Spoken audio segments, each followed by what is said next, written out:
Welcome to One More Hour, the podcast all about backyard ultras, timed races, and the ultra running mindset of going one more. If you're an ultra runner, a trail or ultra runner curious about the format, or just someone who loves to test your limits, you're in the right place. I'm Jackie Wilson, an ultra marathon and marathon run coach, trail runner, outdoor enthusiast, and backyard ultra expert. On this show, I'll bring you stories, strategies, and conversations with runners, race directors, experts, and more to help you go further, dig deeper, and keep going when everything in you says stop. Thank you so much for joining me for some yards. Let's get started with one more. Welcome to the One More Hour podcast. Today's episode is all about gear for your backyard ultra. What is actually worth bringing, what's not worth overthinking, and how to set yourself up for success so your gear helps you go further instead of becoming another source of stress or decision fatigue. Backyard ultras are unique because you come back to base camp, to the same spot every hour. Same thing with last man standing races. Whatever your distance is, whatever the time frame is, you're coming back after every single loop. And that's a huge advantage, but only if you're intentional about how you use it. Organization can really make or break your race. So I want to break this down into 3 parts. We're going to talk about gear to consider bringing, what you really don't need to overthink, and how organization, practice, and planning are what actually make the difference. This is all about being prepared without draining mental energy before the race even starts. The more races you run, the more you're going to get dialed in with what you actually need. If you haven't ran a backyard ultra before, your second will probably look different in terms of gear. You're going to see a lot of race setups. You're going to see some people with a very minimalistic approach. You're going to see some people that bring everything that can fit in their car. I tend to overpack and be overprepared because I want everything with me and I don't want to say, oh, I wish I had that.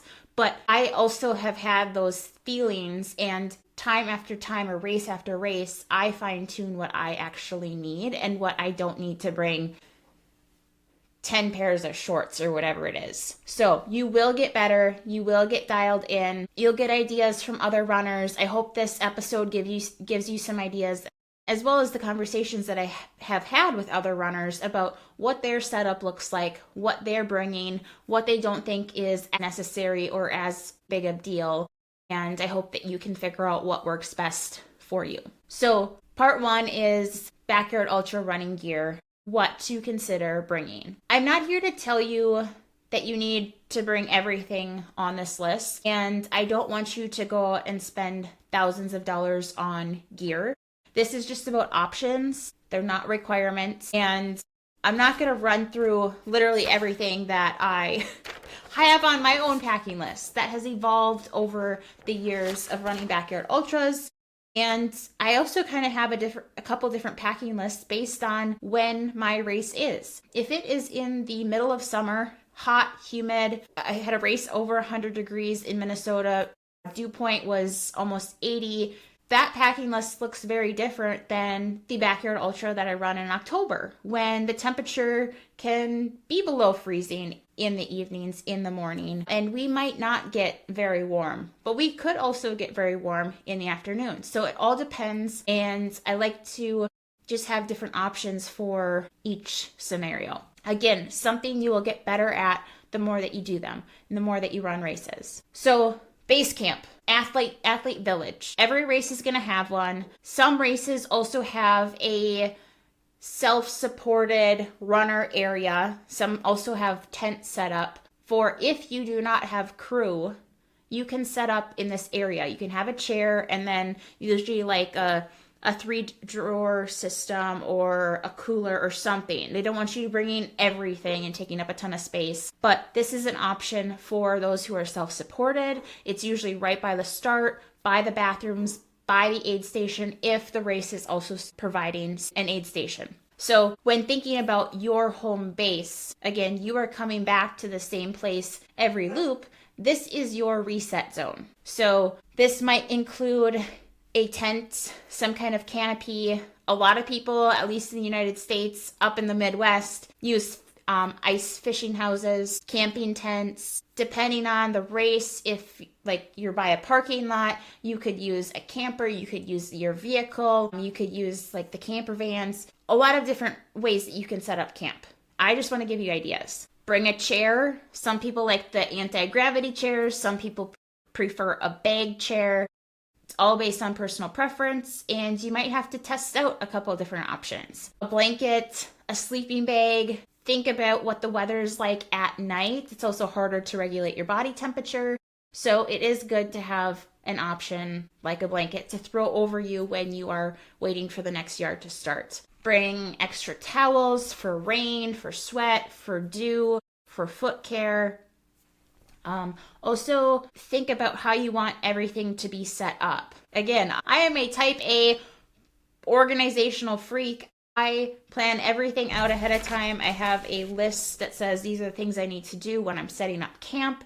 Make sure you give yourself enough time to set up camp before the race starts. Make sure that it all works, because the last thing you want to do is have your table and chairs not fit in your setup and be frustrated that before the race even starts. All of this is to help reduce this decision fatigue, mental fatigue, organization, to set you up for success. So thinking about shoes and socks, I highly recommend bringing more than one pair of shoes. And don't just bring the same shoe in two different versions. Like, have different options. Have one that has more cushion. The longer you go into the run in the race, your feet are going to start to swell. So a lot of people like to have a shoe that's half a size or even a full size larger than what they're used to running in, to allow for extra room for the feet to swell. Think about the course. Do you need a bigger lug? Do you need a road shoe? Think about what the bottom of your shoe should look like for the terrain that you're going to be running on. If you have a night loop and a day loop, and one is on pavement and one is on the trails, have two different options there. But please, please, please have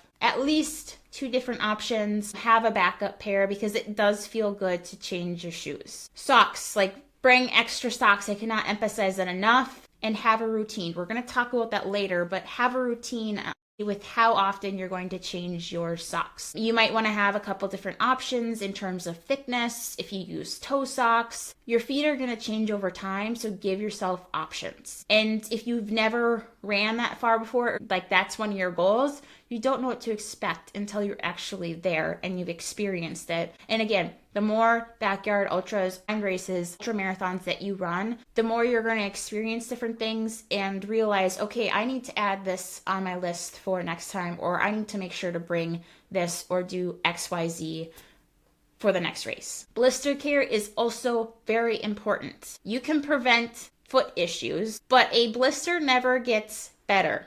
That's something that Dr. Tanya Olson talks about in episode 18. Please go listen to it if you have not. She is a physical therapist. She is an expert on feet, on foot care, on wound care. And that episode talks all about what you need to have in your vest for an ultramarathon in general, what you need to be prepared to do and have for supplies for foot care during backyard ultras, during ultra marathons, what to do ahead of time, what to do in training, what to practice. So please go listen to that episode.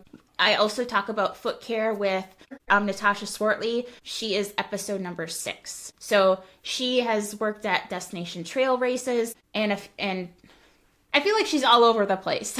She's really fun. Go listen to that episode. And then Tanya Olson has worked at Western States for the past going on 17 years at Mile 55, Michigan Bluff Aid Station. She does all the foot care. She's worked multi-day events. She did the 6-day event with Lululemon. She is the expert in foot. So learn all about it with episode 18 and then episode 6. Clothing and layers. I feel like this is one area where you can really go overboard. I definitely have, because I never know what I want to wear based on the weather conditions. But you're going to want clothes for the daytime. You're going to want clothes for the nighttime. You're going to want multiple changes of clothes. Think about your weather. How cold is it going to be? How warm is it going to be? What kind of clothing do you need for sun protection?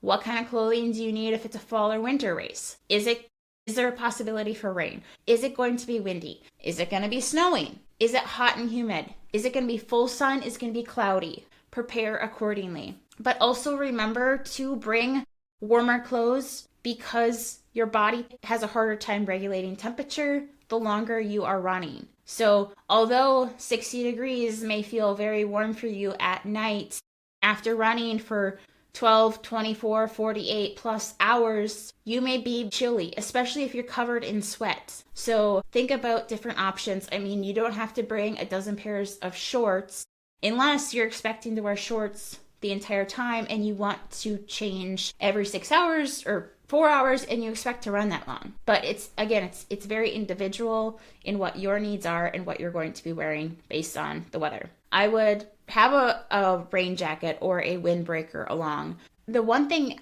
I would also recommend are big bib magnets or a belt instead of safety pins, because you're going to be changing your clothes and you don't want to continue to undo 4 safety pins every time you want to change your clothes. So have an easier option like magnets or the belt. Don't assume what feels good at hour 2 will feel good at hour 18 or 38. The longer you run, again, the harder it becomes to regulate temperature, and you want to have options. And again, we mentioned having like a blanket or a sleeping bag for at night in between yards. Even though it's only 10, 5, 15 minutes in between, you're going to get chilled. I think the other thing to consider talking about temperature is, I had mentioned the time of year that you are running.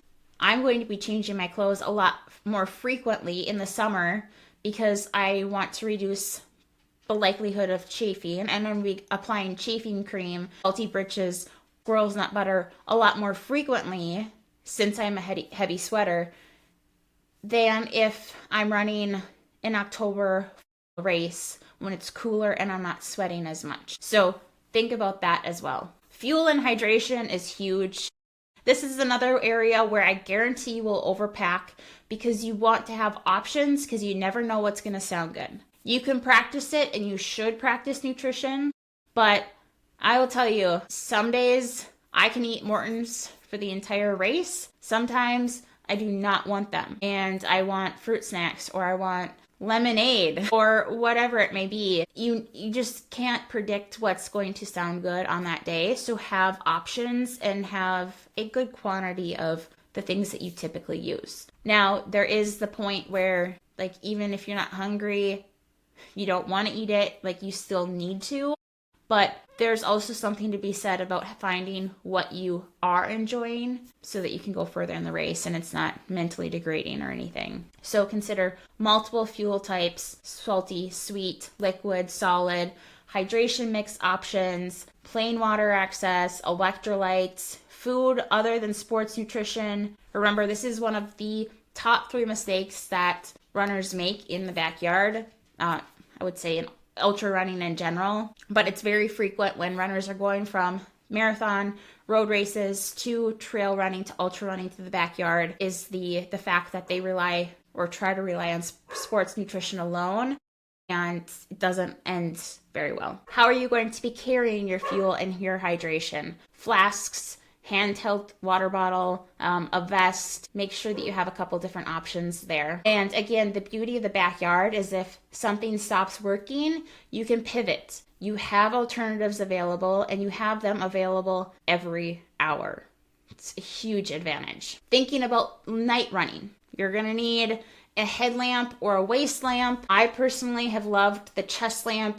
I just got a waist lamp. I'm super excited about it. Backup batteries, a charging system, battery pack for your phone, for your headphones, for your lights, for your batteries, for anything else that's electronic. And test your lighting setup ahead of time, especially with how it feels late at night and what your light source actually looks like. Foot and body care.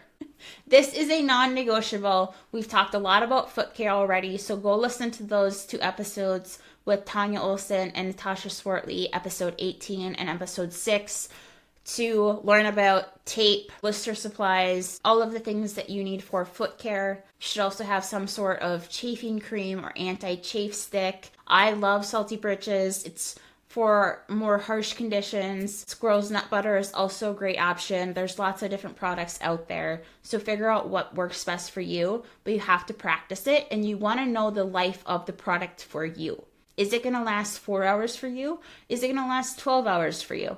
It's going to depend on who you are, weather conditions, how hard you're working, and what kind of sweater you are. So figure all that out ahead of time in training. Based on the weather, do you need sunscreen? Do you need aloe? Do you need chapstick? Like, I would say regardless of the weather, you're going to need chapstick, but think about these things. Body wipes or a washcloth or a sponge to wipe off yourself to get the sweat off. Towels to clean your feet. Bare butt wipes. What are the bathroom situations like, and be prepared for if you do have to go on the course, but know, like, do you have to dig a hole? Do you have to pack it out?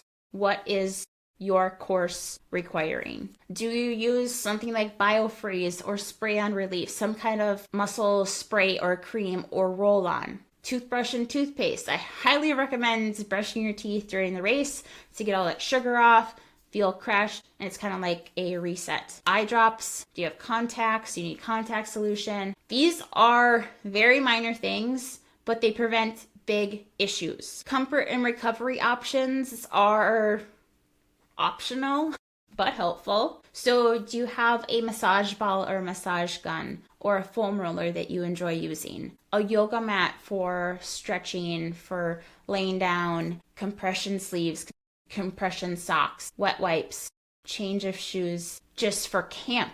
If you want to take your shoes off and your socks off to air out your feet, do you want to wear a pair of sandals or Crocs just so that you're not putting your feet on the ground? If it's hot out, maybe you want a fan. Some people bring generators. Some people want to have lights to decorate the tent. I did in my last backyard and it was super fun at night, and it was kind of a little source of joy once you were getting really deep into the evening. Again, have options and have fun with some of these things. Now, again, I don't want to overwhelm you. I don't want to give you this list like I have. Create your own list. Please reach out if you have questions, if you want to talk through something, if you want to have options. But create a list that you can use and then adjust every backyard that you do. Add stuff, take things away, make notes of, okay, this is good for a summer race. I don't need this for a summer race, or I don't need this for a fall race, vice versa, but fine tune it. Now, second part is don't overthink some of these things. So the backyard is a simple format, right? And it's easy until it's not. However, you can overcomplicate a lot of things, right? So you don't need the perfect gear. You don't need the perfect setups. Again, some people are going to have a chair. Other people are going to have an entire tent setup. You don't need to have the newest shoes. You don't need to have a complicated vest system. Like, you need gear that you can trust, that you've used before, that you've practiced with, period. Don't go spend thousands of dollars just so that you can run a backyard ultra. You don't need to carry everything. This is not a point-to-point ultra. You're not running 20 miles at a time without getting access to aid. You don't need to carry a full hydration pack if you don't want to. You don't need to carry excess fuel. You don't need a ton of backup layers. You come back every hour. Use that to your advantage. Now, it is good, I think, to have an emergency pack that has fuel and hydration in it for a few hours if you're running behind and you need to really turn and burn, especially if you don't have crew. But you don't need to be carrying fuel for multiple hours if you have crew, and then if you have time to grab stuff before heading out for the next loop. You also don't need to optimize every loop. So you don't have to change shoes and socks every single loop. You don't have to analyze every calorie. You don't have to be constantly tinkering with things. Consistency really beats all of that. And think about like averaging 3 yards at a time in terms of calorie intake. If you don't nail something how you originally intended it to go, it's not the end of the world. Don't let those things derail you. And like really simple systems win, right? The athletes who go far aren't the ones with the fanciest setups. Although when you go to the bigger backyard ultras, when you go to the silver events, when you see bigs, like yes, the runners do have tents, they do have cots, and a table with a ton of nutrition on it, and they have shoe options and all of that, but you don't have to have the whole setup and a fancy camper van with everything in to go the farthest. The athletes who go the farthest are those who are mentally prepared, they're staying calm, they're keeping things simple, they're reducing decision fatigue. Like, that's what all of this is about, reducing decision fatigue. And it brings us to the most important part of this episode, which is part 3, which is organization. Like, that's what makes your gear work. You can bring everything that we talked about. You can bring multiple options of everything that we talked about. I can bring everything on this list, and it can still be a struggle if you're not organized. You have to know where things are. You can't just throw things around and have it look like a college dorm room. You don't have time to dig through bags and look for chapstick. You don't want to make decisions under fatigue. You don't want to explain things when your brain is foggy. If you have to think, where did I put that? That's a waste of energy. If you have to spend time in between your yards looking for things, that's wasted time, wasted energy, and wasted thinking and brain space. So being prepared means knowing where everything is at. If you have 6 shoe options, 20 fuel choices, and 3 lighting setups, but you can't find them when you're tired, when you're 36 hours into the race, that's a problem. So label things, group things together. Like, fuel goes here, recovery goes here, shoes go here. Body care items like chafing and blister prevention goes in one spot. Use bins, use like organizational pull-out drawers. Be organized. And the things that you're going to use very frequently, or you need to be reminded visually of using, keep them visible. Keep them easy to reach. If you have a table, have them on the table. I have my fuel that I'm going to need on the table, and then I have extras underneath in drawers.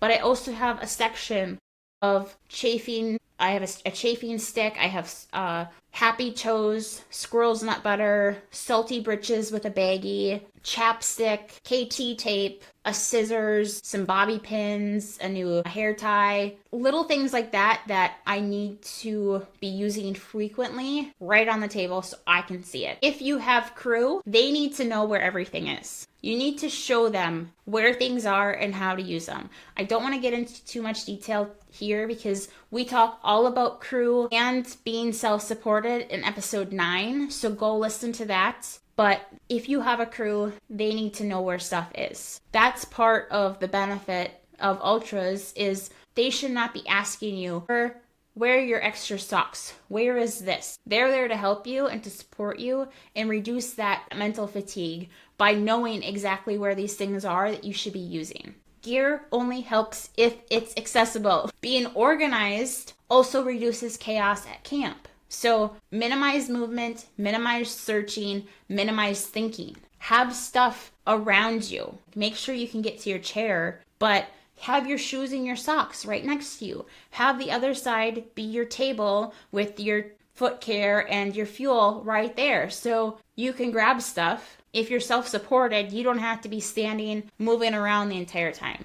Think through these things. It doesn't take long to figure out, but think through it, and that can help you so much. Every step and every decision costs you energy. Moving on to part 4. This goes along with the organization stuff. You have to practice everything before race day. Gear does not magically work. It doesn't magically work on race day because you packed it. If you don't practice with it, it's not going to feel natural. It's not going to be efficient. It's going to cost you time and confidence later in the race. It's going to cost you time trying to fiddle with your vest because you haven't worn it before, or your handheld that has a strap on it to tighten it around your hand, or new shoes that you haven't worn before, fuel you haven't practiced opening. Practice all of that stuff ahead of time. Practice the boring stuff. Practice foot taping. Know the life of your products. Know when you're going to change your shoes and socks. Know when you're going to change your clothes. Practice this with long runs. Practice this on back-to-back days,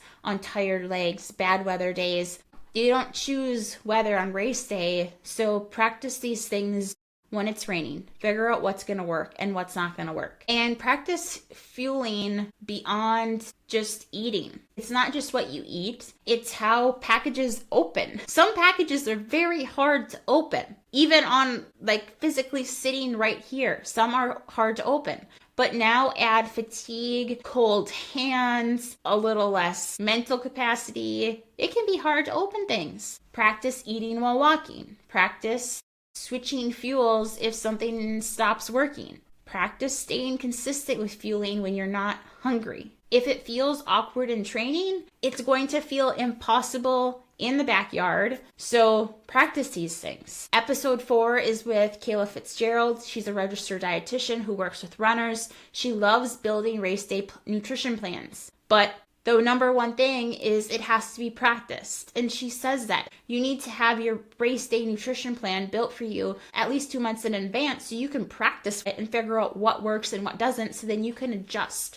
And then you can really hone in on what is working and practice that. Make it a routine, make it intuitive, reduce the mental fatigue that goes with fueling, and know exactly what you're going to use and what you need when things are not going well. Part 5 is to have a plan. Do not wing it. One of the biggest race ending issues in a backyard ultra is the mental fatigue and the decision fatigue. Every question costs energy. Should I change shoes? Do I need more calories? Do I need more hydration? Do I need another layer? The more decisions that you make, the more mentally fatigued you're going to get, even if they seem like the simplest things. So answer these things before the race. Figure them out. Some examples of simple schedules that you can create would be planning shoe changes every 6 hours. Same with your socks. Now, I'm not saying that's exactly what is for you. That's just an example. But think about these things and create a routine so you don't have to question them, and so that you don't go longer than you intended because you didn't have a plan. What is your fueling target in terms of carbs and sodium per hour? What's your fluid intake per hour, per yard? When are you going to grab your headlamp or your waist lamp? Usually race directors will say, hey, it's going to get dark on the next yard. Everyone needs their headlamp, especially if that's a requirement of the race. But make sure you know when that's coming up too, especially if you do come in a little bit later or you needed to use the bathroom longer than you intended. Be prepared. Write these things down. It doesn't mean that the plan can't change. It just means that you start with structure, and that structure is removing stress. It's conserving that mental energy, and it keeps you moving forward. Again, having a crew is extremely beneficial because then they can just go off this schedule and say, this is what we're doing. You need to change your shoes and your socks this loop. But this is also very beneficial if you're self-supported because it's all written out for you and you don't have to remember something. The fewer decisions that you have to make, the further you can go. Late in the race, you don't want to problem solve. You want to execute. The athletes who go far are not improvising. They're not just going with the flow. They're following systems that have been practiced. And although they may say that they go with the flow, they've been practicing it so much that it's become intuitive. Remember, the goal is not perfect decisions. It's fewer decisions. So backyard ultras, they don't reward chaos or constant tinkering. They reward preparation. They reward organization. They reward repetition. They reward simplicity. Bring what gives you options. Don't overthink what doesn't matter. And practice everything. Remove as many decisions as possible before race day. When you practice these things, gear becomes a tool, not a distraction. And that's what helps you stay in the work for one more hour after hour after hour. Thanks for tuning in to One More Hour. If you enjoyed this episode, hit follow so you don't miss the next yard. And share it with a runner who loves pushing their limits. I'd love to hear your own stories of going one more. Connect with me on Instagram at the One More Hour Podcast. And if you could leave a quick review, it'll help more runners find the show and keep going when they want to stop. Until next time, just go one more hour.